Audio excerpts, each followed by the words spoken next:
Hello, you all. I just came from my workout. Um, did some things, looked at some credit, uh, and put up some credit for some people and did a consultation. So I'm sitting at my laptop, right? And by now, my algorithm knows the type of things that interest me concerning the economy, and this was worth me hitting the go live button. So I'm going to start with the first one. But before I start, you all do your due diligence, right? Show some digital love. Hit that like button, hit the share button, and tell me what part of the world you are tuning in from, what country, what city, what state, right? Or just simply say hello. But don't be rude. Show me some digital love. Say something. Now, major national banks 41 location. You all, and this is in just 2 weeks. Like, my energy is exhausted. I mean, I'm just exhausted from teaching this from 2018 until now.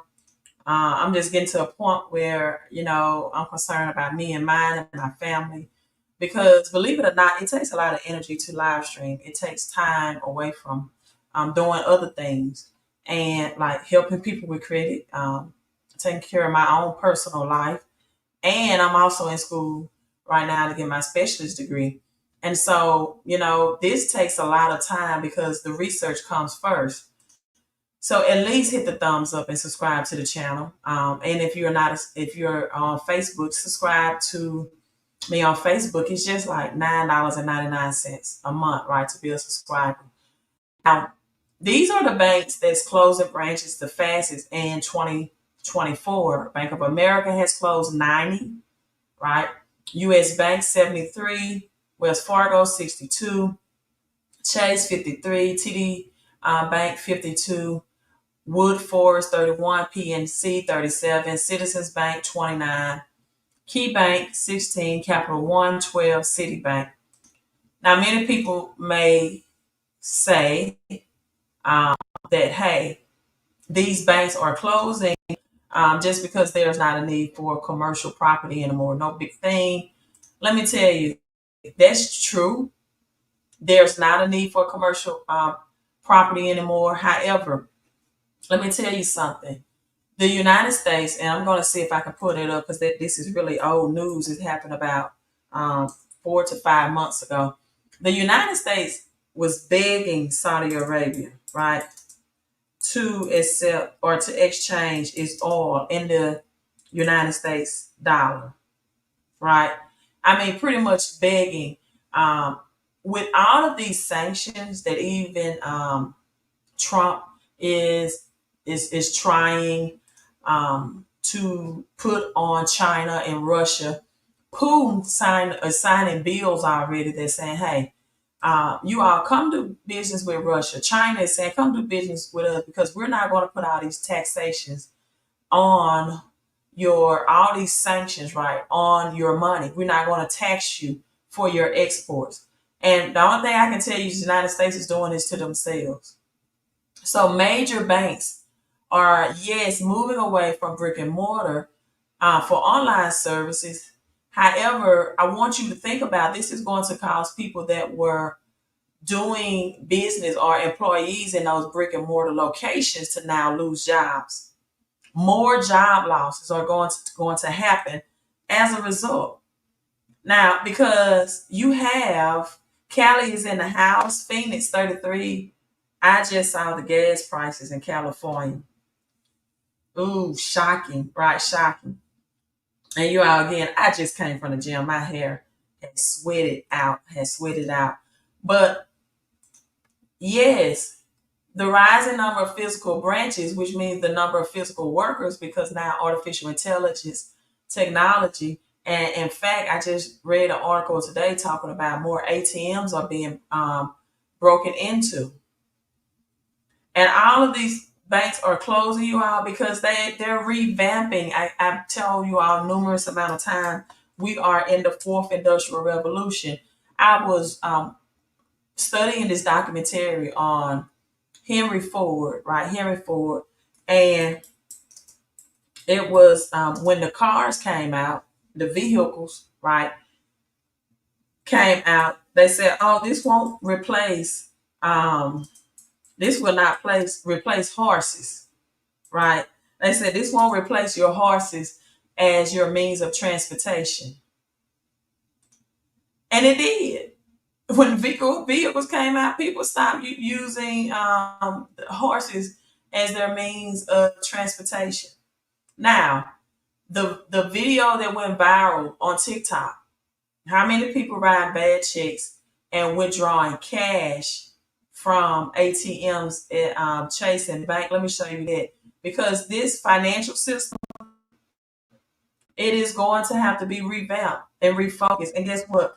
War is the main thing that can do that. They can drive out this old monetary system. See, when President Nixon in 1971 stopped cash from having the backing of physical money, God's money, which was gold, right? That devalued, made cash worthless. In order for paper money to hold its value, it must be backed by a physical commodity. That's why the name was later changed to the petrodollar. And that's why the United States is begging Saudi Arabia right now to continue. And if you know anything about bin Laden, what happened with that during Obama's administration, that's why the United States is begging right now for them to continue to exchange their oil in the United States dollar.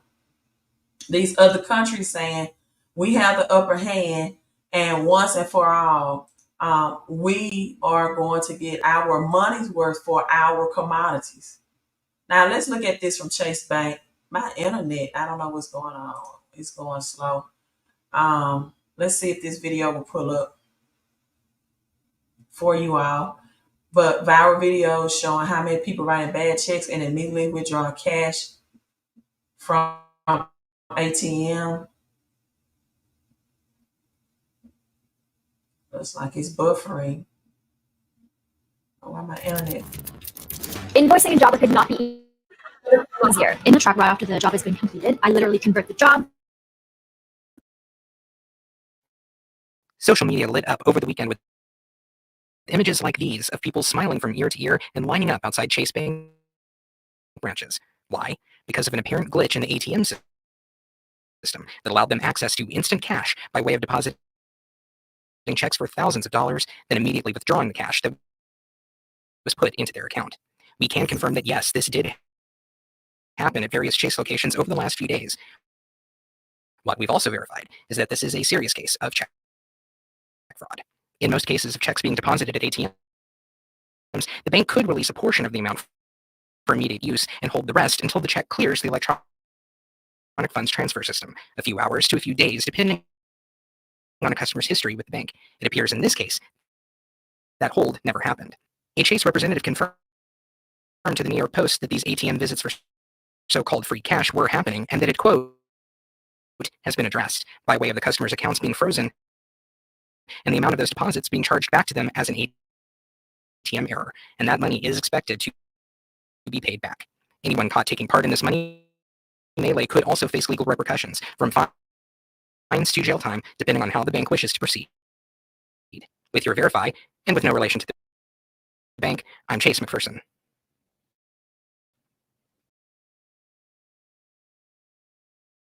So what does this mean? This mean that they are discrediting our banking system. They're saying the banking system as we have it now under the physical cash dollar system, this is discrediting it. And they're saying we have a glitch. We're going to have to revamp it. Things like this can happen at any time, right?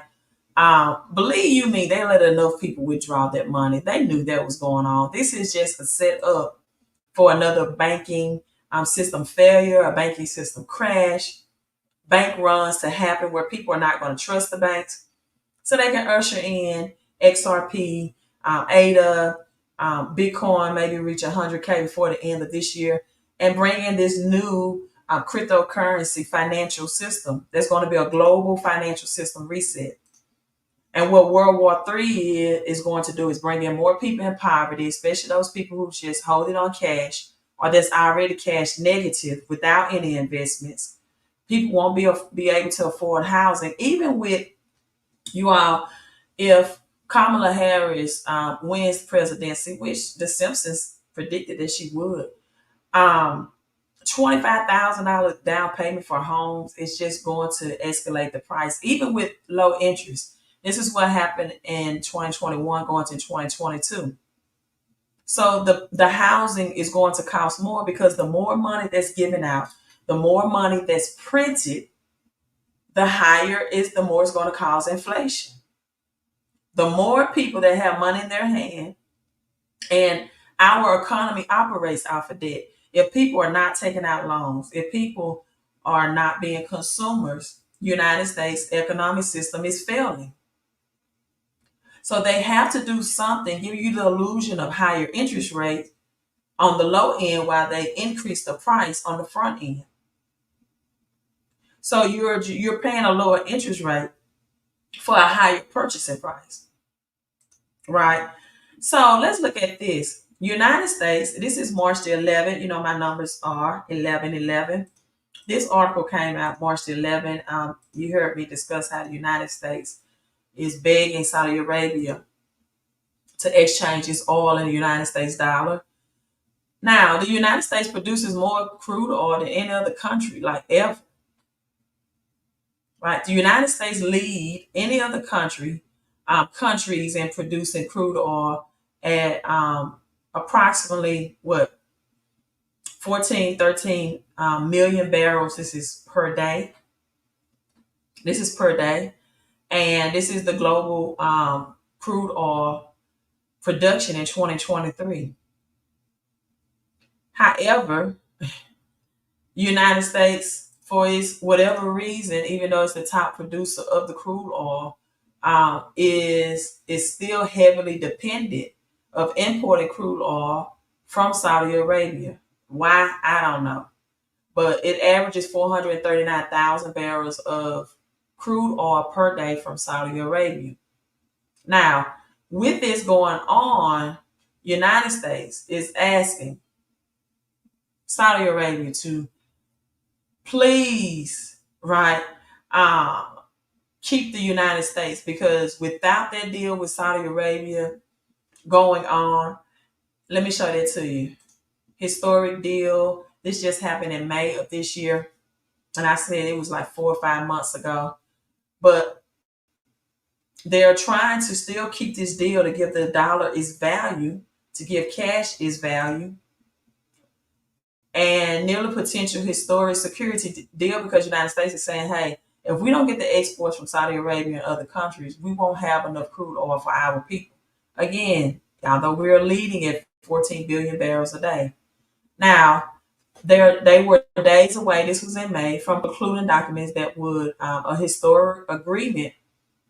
And this was a top priority for President Joe Biden, who also shut down what's the key? Is it called Keystone Pipeline?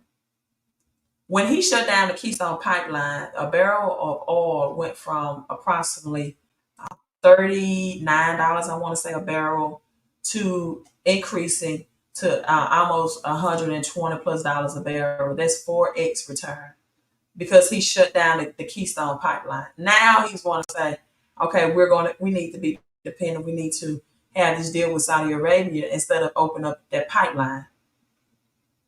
So normalized relations between Saudi Arabia and Israel. The first component agreements between the U.S. and Saudi Arabia includes defense guarantees and civil nuclear cooperation. And it was a lot of solidify ties to Saudi Arabia at the time when China is the adversary, is attempting to expand its influence. Yes, China and Russia is attempting to expand its influence in the Middle East. Now they call it the Middle East. It was called Africa, and they changed the name to the Middle East. But that's another topic of discussion. Now let's switch to this. Black California saying that they have passed 1/3, right? 1/3 of a vote for reparations. We know that California is more like a communist state, right? communist state, whereas Arizona and Texas, for example, are not. And now Trump said there needs to be consequences for Kamala Harris for her failure at the border. Now Black activists in California threaten a direct impact on Vice President Harris' presidential campaign after Democrat lawmakers held off two bills that would have green lighted slavery reparations. So for my people in the Black and brown community that are so gung ho on the Democratic Party, did you know this happened? For the people that vote out of tradition, or for some women that tell me she's my sorority sister, I'm voting for her, she's AKA. Right. Obama, during his administration, did so many things for the LGBT community, nothing for the Black community at all. But let's read on.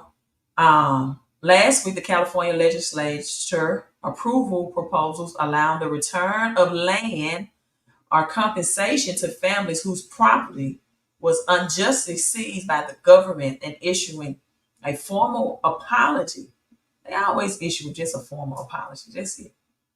For laws and practices that have harmed Black people. Wow. A formal apology. Wow. For brutal treatment. But anyway. But none of these bills will provide widespread direct payments to African Americans. After hours of heated debate and protest on Saturday, state lawmakers left out two bills, Senate Bills 1403 and 1331, that would have created a fund and agency to oversee reparation measures. The speakers need to bring the two bills up now. These are their bills. They have their names on the bills. Democrats, they're saying, are killing their own bills. They're scared of the governor. One Black man, a member of the coalition for just and equitable California, said on the last day of the legislation year on Saturday. Now listen, they're going to see this and they're going to get mad at us. They're killing out their own bill and they're going to get mad at us. They're scared of the governor. We don't care. Bring the blank bills up now. Democrats. Another Black woman said the governor needs to understand the world is watching California and is going to have a direct impact on your friend Kamala Harris, who is running for president. This is going to have a direct impact. So pull up the bills, vote and sign them now. We've been waiting for over 400 years. Look at Red Star. Well, thank you so much. They say Middle East, Southwest Asia, anything not to say Africa. I absolutely agree. In fact, I will pull that up because you gave a super chat, because most people don't know the history of this at all.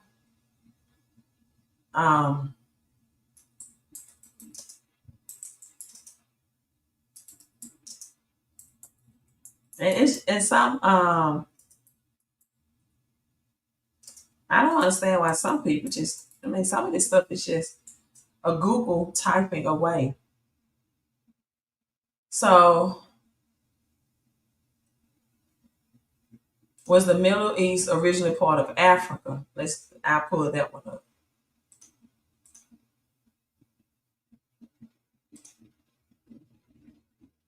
Yes. Years ago, the Middle East, as the Arabian Peninsula, including where Israel is, was indeed part of the continent Africa. You can really tell. The Red Sea in Suez Canal is a man-made port. They built it to give the illusion, right? This was North Africa, to give the illusion that it's separated. But once you look at the map, you can research that as well. And I'm trying to find a direct article on what year that name was changed. A second. But while I'm doing it, I'm gonna continue on talking about California, right? They don't want Egypt to be in Africa either. They don't want anything to trace back to Africa, right? They don't want anything to trace back to Africa. Another California article. Senator Stephen Bradford addresses the news conference. Oh, this is something else. I'm sorry. California lawmakers just passed one part of a three-part bill addressing reparations for slavery and racism in the waning days of their state house session, amid reports from the governor had raised concern. Dozens of demonstrators arrived to support measures proposed by Senator Stephen Bradford late Saturday. So this is a picture of the Senator Stephen Bradford. I've been telling people that like your vote does not vote for a president. Your vote is not, listen, those votes are the electoral vote, not the popular vote, right? The electoral vote, your vote for your senators, your governors, your mayors, your local officials that makes up. And there's so many people right now that are resigning from the House and Senate seats. I think it's over 465 seats that are people are resigning. Why? Because they're not going to want this heat in 2025 when this economy starts crashing down and Bitcoin starts pumping up. So dozens of demonstrators arrived to support the measures proposed by Senator Stephen Bradley. Earlier this week, a bill on land restitution that is part of the package that was passed 56-0. Great deal, great on that. It was unclear how this measure could be implemented without the other two, right? The Sacramento Bee quoted that Governor Gavin Newsom's administration proposed dropping the implementation agency by setting aside $6 million for universal research to study reparations. Why do you need to study reparations? And recommend a way to determine eligibility? Well, I can understand them determining, who are really descendants of slaves. Because everybody think that just because they have a black or brown skin tone are going to come up and say, hey, my ancestors were brought over on the ships and the transatlantic slave. You don't know that. But come on. But just the fact protests erupts California state capitol because style reparations proposal. Just the fact that they are talking about reparations now more than ever, it lets you know that the 400 years of slavery, the judgment on America that I have been live streaming about and telling you all about, right? Let's watch this. And telling you all about is coming now because 1619, right? And then you have 2019. But as I said on my last live stream, a day was added to the calendar, which made the timeline fall in the fall of this year, 2024, and not 2019.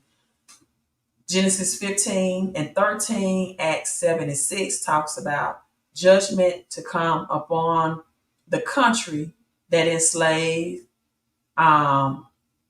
people for 400 years, and that country is America.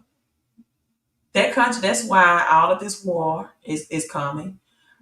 This is why United States economically is doomed, right?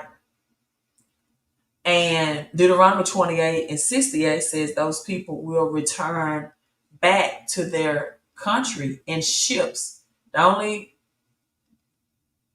group of people that were brought into slavery on ships were the Hebrew Israelites in the Bible, the tribe of Judah, of Jesus, the chosen ones. Right? But let's listen in on this. Legislative session. State lawmakers have until midnight tonight to pass proposed laws for the year ahead of the deadline. Advocates for reparations for Black Californians have been protesting all day as lawmakers plan to block two key bills for that effort. KCRA 3 Capitol correspondent Ashley Zavala is live at the state capitol right now with what's happening. Ashley. That's right, Orko. This has been the big story mainly all day here. California's Legislative Black Caucus, which represents the Black members of the state legislature, confirmed that lawmakers will not move forward with those two key proposals. The first, SB 14 3, which would establish a state agency to oversee the state's reparations efforts. The other, SB 1331, that would establish a state fund for reparations. So the blocking of these bills has angered protesters who've been in the Capitol Rotunda all day, yelling at lawmakers in the assembly to bring the bills up for a vote. State Senator Stephen Bradford said, All yours.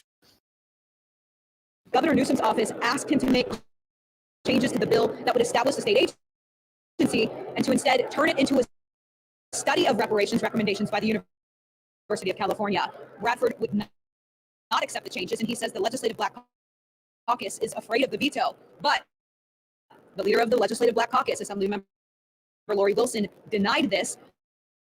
Bradford told us, though, the bills have the votes. We're at the finish line. And I think we as a Black Caucus owe it to the descendants of chattel slavery, we owe it to Black Californians and Black Americans to move this legislation forward and get it to the governor's desk. Now, nothing is final until the gavel drops here at midnight, but it's unlikely that these bills will come up for a vote. So it's something that will continue to. And these are Democrats that's prolonging those bills, the Democratic Party. And I tell you, Democrats, that's prolonging these bills. But kudos to Californians. At least there's a group of people in California that are fighting for it and have their attention based on reparations and not fighting over who's going to win president that's not going to do anything for you anyway. Kudos. I apply. Thank you for those Black and brown people in California that have their mind right, in my opinion, and focus. All right, so kudos to them. They're not worried about a president. They shouldn't be anyway. If the Democratic Party is the one stalling the passing of the two bills. Like, it is, do a DNA test. If you want to identify who are descendants of slavery and deserve it, we have DNA tests for that. That's not a $6 million study. That's not a $6 million study or investment. All right, so let's look at this. Yes, there were 6 times when a part of the Middle East, including Israel, was part of an empire with its capital in Africa. See, they detached it and they disfigured it. But the first was Egyptian Empire, also known as the New Kingdom, between 1550 BC and 1077. Before the Suez Canal was built and gave the illusion that it was not a part of Africa. Yeah, Egypt as well. So, change it to say Middle East. Now, North Africa, that I'm logging off, you all. I have to go and freshen up and do all that, but I just want to bring that news to you. I hope that breakthrough happens in California. May not happen tonight. They may not pass those 2 bills today, tonight, tomorrow, but at least some group of people are focused on, in my opinion, on the right thing. Reparations. If slavery made the United States the global economic powerhouse that it is, from free labor and brutal treatment, dismembering of slaves, feeding babies to alligators, lynching, whipping, raping, disembodying, dismembering slaves, forcing men to put on a bag over their head and sleep with their mothers to breed, using the skill set and the intellect and the mindset of their talents and gift and able to produce agriculture and cotton and pick cotton and make America the cotton, country of the world as far as trade. and make America the wealthiest, then why shouldn't reparations happen? It is. And America is going to pay for all that according to the Bible. Why don't people read the Bible? Like, it's right there written in the Bible. Genesis 15:13, Acts 76. It is written. Deuteronomy, read all of Deuteronomy 28. All of it. Especially Deuteronomy 28:68. I'm logging off, you all. Enjoy the rest of your night. Buckle up for the ride. We are moving to a new world economic system. World War III. Let me see if I can share this with you. Where the Simpsons predicted Kamala Harris as president. It did. Now they did predict that Trump will run for president in both 2024 and 2028.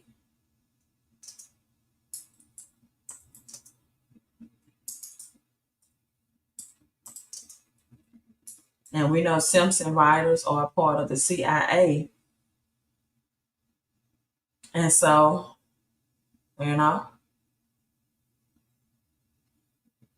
let's see. Let me see, can I pull this up?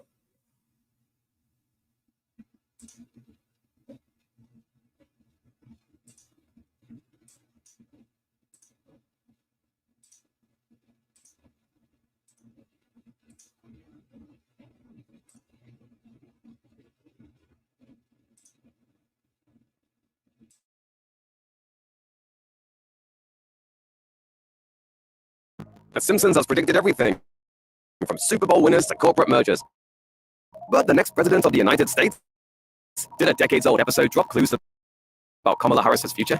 The Simpsons has gained renown over the last few years for its fairly accurate Nostradamus-like ability to seemingly predict the future. But the latest example may be predicting a more immediate future that's yet to come. In the flash-forward episode Back to the Future, which aired in 2000, Lisa becomes president. Wearing purple and pearls, she finds herself coping with a budget crunch left behind by the previous president, Donald Trump. Solving the financial gap threatens to ruin her popularity, as it means raising taxes.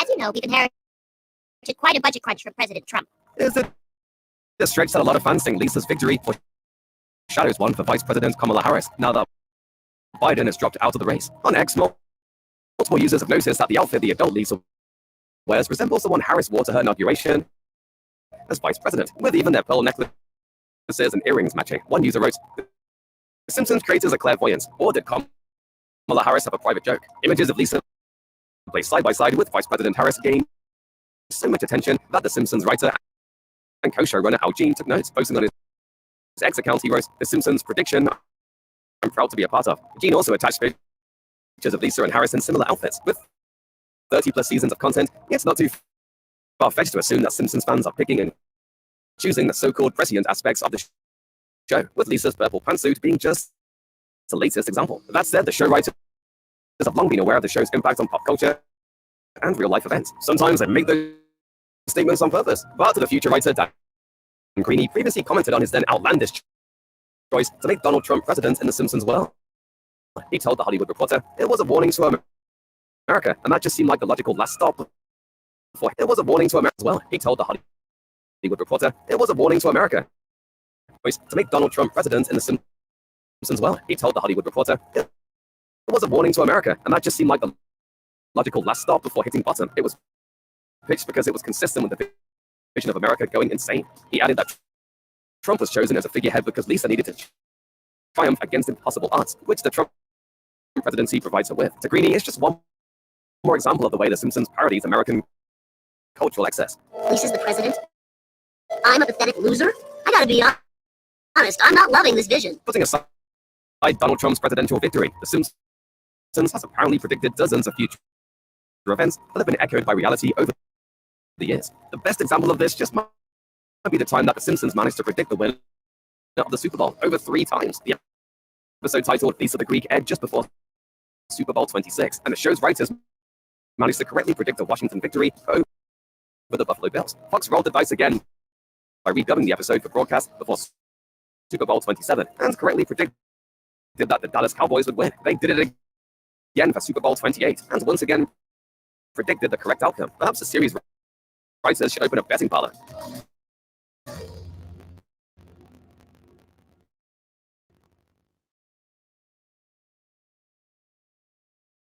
Well, we will see in November. Was the Simpsons talking about this election that Kamala Harris will be president? And you know what? Either way it go, America is doomed. Prepare, prepare, prepare. World War III is going to usher in the old economic system out. It's the cheapest way to get rid of old money, old monetary system is just to go to war, right? Bring in the reset, wipe out America debt. You should ask yourself, who is America $32 trillion in debt to? Either way it go, inflation's going to happen. Whether Trump going to raise tariffs on China and other countries, other exports coming in, or Kamala going to raise taxes on unrealized capital gains. And capital gains give people money in the economy, free money. If you think the stimulus check and PPP loans by Trump caused prices to explode, you just wait till this other free money come out. Because the more free money goes out into the hands of people, the more prices are going to increase and cause inflation. Right? I'm signing out. Thank you again, Red Star, for the $5 super chat. You all enjoy the rest of your night. Hit the like button, hit the subscribe button. Queen out.